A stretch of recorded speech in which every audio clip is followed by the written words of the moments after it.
Good morning. I am here with another Scarry story, this time about this gash, the scar in my left shin that reminds me of the goodness of asking for others' help who are in a position of help in a timely manner.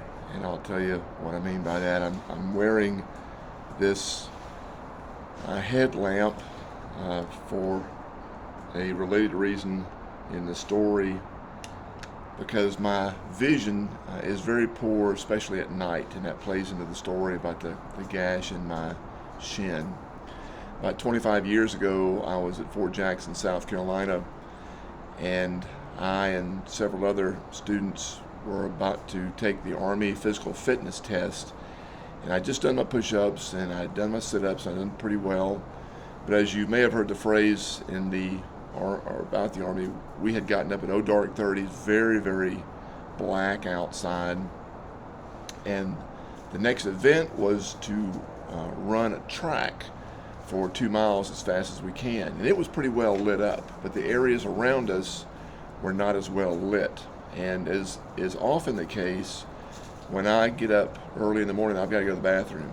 And it wasn't as big a deal until I had done the sit-ups and kind of loosened up my middle. And I won't go into details about what that loosening meant, but I had to go and I couldn't wait. So now I could have asked one of the sergeants who was in charge of the fitness test immediately, where's the closest restroom? But I delayed because I thought maybe I can hold it, maybe I'll be okay, maybe I can identify where the bathroom is in the dark by myself. And I'm looking out there, and there's intermittent light here and there from the lights around the track, but it's mostly shadows because there's a lot of trees around the track, and the trees are blocking most of the street lights, and between the shadows of the trunks of the trees you can see a little bit of light. And I saw a building out there, but I also saw a building over there and a building over there, and I could run in the wrong direction. And all this is going through my mind, while at the same time within me is increasingly the need to go potty. So I finally, at the last minute, when I just couldn't wait anymore, I asked one of the drill sergeants, where's the closest latrine? And he said, you see that light out there? He says, that's the light. I said, I'll be back as quickly as I can. So I start running, and I've really got to go. And I've got my eyes fixed on that light. I didn't have a headlamp on. I wish I did, but I guess even if I could have had one, they wouldn't let me wear it because it's not part of the Army uniform. So I'm getting closer to the light and of the building, and all of a sudden, the earth underneath me disappears. And there's no ground under my feet. And I mean, this is before we knew about the multiverse from the MCU and the DCU, right? And I didn't know if I had maybe stepped through a portal or this is the first silent earthquake in history, but I'm just falling into the earth.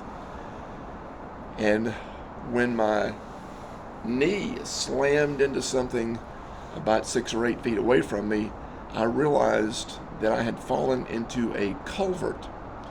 What I thought was the shadow of a tree was actually a very large drainage ditch and poured concrete.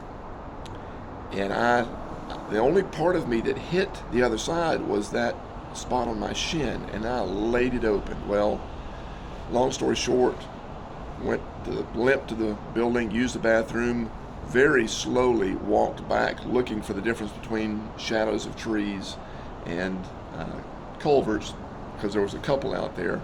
Got back, I had my long pants on, my long sweats, because it was wintertime, blood on the shin, and they asked me, am I okay? I said, yeah, let's get this thing done. Finished the test, did okay.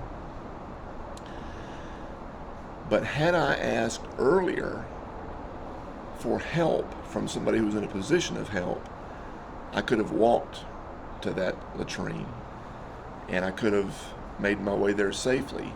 But instead I tried to do it myself. What have I learned from that? Well, now when it's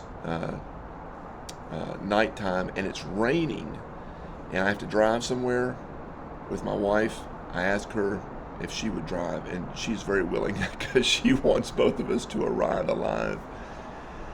That used to really get to my sense of manliness, that I would ask my wife to drive. I considered driving one way to serve my wife, like opening a door. Now, maybe that seems chauvinist to you, but I want to care for my wife in as many ways as I can. But there are ways that I need to be cared for, and that's one, visibility at night. And I share that story many times with others, so they can laugh at me, with me, but also see the goodness of asking for help when we need help. There are times that you and I both need help, and there are people around in positions of help who can do that. And it's good to ask when we need it before it's too late. Hope that's an encouragement to you.